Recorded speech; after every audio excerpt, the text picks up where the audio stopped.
1971 का साल भारत और साउथ एशिया के इतिहास में एक बहुत ही इंपॉर्टेंट टर्निंग पॉइंट माना जाता है। इसी साल बांग्लादेश एक इंडिपेंडेंट कंट्री के रूप में दुनिया के सामने आया। इस पूरे प्रोसेस में भारत का रोल सिर्फ मिलिट्री या डिप्लोमेटिक सपोर्ट तक लिमिटेड नहीं था, बल्कि ह्यूमैनिटेरियन लेवल पर भी भारत ने एक बड़ी रिस्पॉन्सिबिलिटी निभाई थी। आज जब इंडिया बांग्लादेश रिलेशंस को लेकर टेंशन और अनइजीनेस की बात होती है, तो ऐसे समय में इतिहास के कुछ डॉक्यूमेंटेड फैक्ट्स को न्यूट्रल तरीके से समझना जरूरी हो जाता है।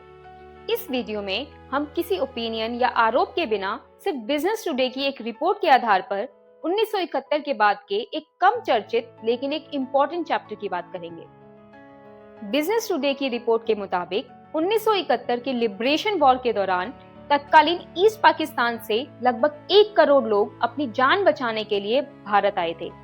ये भारत के लिए पोस्ट इंडिपेंडेंस पीरियड की सबसे बड़ी ह्यूमैनिटेरियन और रिफ्यूजी क्राइसिस मानी जाती है। इतनी बड़ी संख्या में आए लोगों के लिए शेल्टर, फूड, मेडिकल केयर और सिक्योरिटी की व्यवस्था करना इंडिया के लिए एक मैसिव इकोनॉमिक और एडमिनिस्ट्रेटिव चैलेंज था, खासकर उस दौर में जब देश के रिसोर्सेज पहले से ही लिमिटेड थे। इसी क्राइसिस के बीच बिजनेस टुडे के अनुसार इंडिया बांग्लादेश रिलीफ फंड की शुरुआत हुई। ये रिलीफ फंड भारत के इतिहास के सबसे बड़े सिटीजन फंडेड ह्यूमैनिटेरियन इनिशिएटिव्स में से एक था। इस फंड की सबसे खास बात ये थी कि इसमें सिर्फ गवर्नमेंट का कंट्रीब्यूशन नहीं था, बल्कि ऑर्डिनरी इंडियन सिटीजन्स भी इसमें एक्टिवली शामिल थे। ये एक नेशन वाइड एफर्ट था जिसमें पूरे देश के लोगों ने अपनी अपनी कैपेसिटी के हिसाब से योगदान दिया। रिपोर्ट के मुताबिक 1970 के दशक में कई सालों तक इंडिया में हर बस टिकट पर 5 पैसे एक्स्ट्रा चार्ज किए गए, जो सीधा बांग्लादेश रिलीफ फंड में जाते थे। इसी तरह देश भर के सिनेमा हॉल्स में हर टिकट पर 25 पैसे एडिशनल जोड़े गए ताकि रिफ्यूजी पॉपुलेशन की मदद की जा सके। इसके अलावा पोस्टल मनी ऑर्डर्स और टेलीग्राम्स पर रिफ्यूजी रिलीफ के नाम से एक छोटा सरचार्ज लगाया गया और स्पेशल रिलीफ स्टैम्प्स भी इशू किए गए। अलग अलग देखा जाए तो ये अमाउंट्स बहुत छोटे लग सकते हैं, लेकिन जब लाखों करोड़ों लोगों ने लगातार ये कंट्रीब्यूशन दिया, तो इसी पैसे से रिफ्यूजी कैंप्स चलाए गए, फूड सप्लाईज दी गई और मेडिकल सपोर्ट प्रोवाइड किया गया। बिजनेस टुडे की इस रिपोर्ट में retired Indian army officer major general Harsha Kakkar के एक एक्स यानी ट्विटर पोस्ट का भी जिक्र मिलता है। अपने इस पोस्ट में उन्होंने याद दिलाया कि 1970 के दशक के दौरान लाखों भारतीयों ने बस टिकट्स और सिनेमा टिकट्स पर थोड़ा थोड़ा एक्स्ट्रा पे किया था, जो बांग्लादेश रिलीफ फंड के लिए था।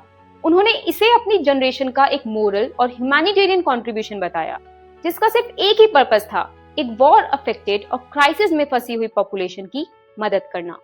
इस ट्वीट को एक पर्सनल रिकलेक्शन और हिस्टोरिकल रेफरेंस के रूप में देखा गया है, ना कि किसी पॉलिटिकल स्टेटमेंट के तौर पर। बिजनेस टुडे के अनुसार इंडिया बांग्लादेश रिलीफ फंड एक नेशन वाइड ह्यूमैनिटेरियन एफर्ट था, जिसमें गवर्नमेंट और सिटीजन्स दोनों की पार्टिसिपेशन थी। ये फंड उस समय ऑपरेट कर रहा था जब भारत खुद हैवी इकोनॉमिक और एडमिनिस्ट्रेटिव प्रेशर में था, जिसके बावजूद भारत ने refugee care, food distribution and health care जैसी बड़ी बड़ी रिस्पॉन्सिबिलिटीज निभाई, और ये सब लार्जली डोमेस्टिक रिसोर्सेज और पब्लिक कॉन्ट्रीब्यूशंस के जरिए पॉसिबल हो पाया। रिपोर्ट ये भी बताती है कि आज इंडिया बांग्लादेश रिलेशंस एक सेंसिटिव फेज से गुजर रहे हैं। हाल के महीनों में anti India slogans, street level protest और डिप्लोमेटिक सिक्योरिटी से जुड़ी कुछ घटनाएं सामने आई हैं, जिन पर इंडियन अथॉरिटीज ऑफिशियल लेवल पर नजर बनाए हुए हैं। ये वीडियो इन डेवलपमेंट्स पर कोई जजमेंट नहीं देता, बल्कि सिर्फ पास्ट और प्रेजेंट के बीच के एक फैक्चुअल कॉन्ट्रास्ट को सामने रखता है।